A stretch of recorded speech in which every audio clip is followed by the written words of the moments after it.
السلام علیکم ورحمۃ اللہ۔ سوال یہ ہے کہ تعویذ اور سحر کے ذریعے اولاد کی بندش اور رزق کی بندش ہو سکتی ہے یا نہیں؟ اس کا جواب یہ ہے کہ سحر یہ ایک حقیقت ہے۔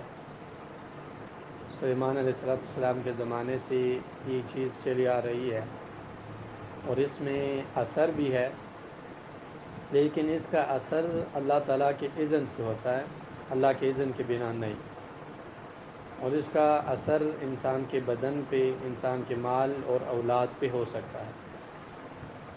قرآن میں اللہ تعالیٰ نے ارشاد فرمایا ہے کہ یفرقون بہ بین المرء وزوجہ، ساحر سحر کے ذریعے مرد اور عورت کے بیچ جدائی لاتے ہیں، لیکن اللہ تعالیٰ کے اذن اور اللہ تعالیٰ کے حکم کے موافق۔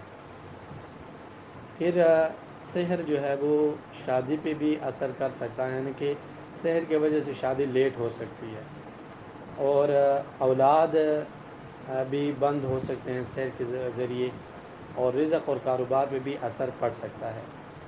لیکن اکثر یہ لوگوں کا وہم ہوتا ہے، بہت کم ایسا ہوتا ہے۔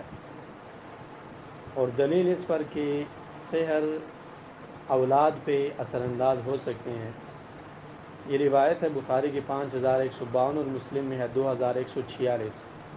اسماء بنت ابی بکر فرماتی ہے کہ عبداللہ بن زبیر رضی اللہ عنہ اول وہ انسان ہے جو مدینہ میں پیدا ہوئے۔ کافی عرصے تک مدینہ میں صحابہ کرام کی اولاد نہیں ہوا کرتی تھی، کیونکہ یہودیوں نے سحر کیا تھا۔ تو جب عبداللہ بن زبیر رضی اللہ عنہ کی ولادت ہوئی تو مسلمان بہت زیادہ خوش ہوئے، اور اسماء رضی اللہ عنہ عبداللہ بن زبیر کو آپ صلی اللہ علیہ وسلم کے پاس لے کر آئی، اور آپ صلی اللہ علیہ وسلم بھی بہت خوش ہوئے اس پر۔ اور یہ خوشی اس وجہ سے تھی لأنهم قیل لهم ان اليہود قد سحرتکم فلا یولد لکم، کیونکہ مسلمانوں سے یہ بات کہی گئی تھی کہ یہودیوں نے آپ پر سحر کیا ہے، آپ لوگوں پر، تو مدینے میں آپ کی اولاد نہیں ہوگی۔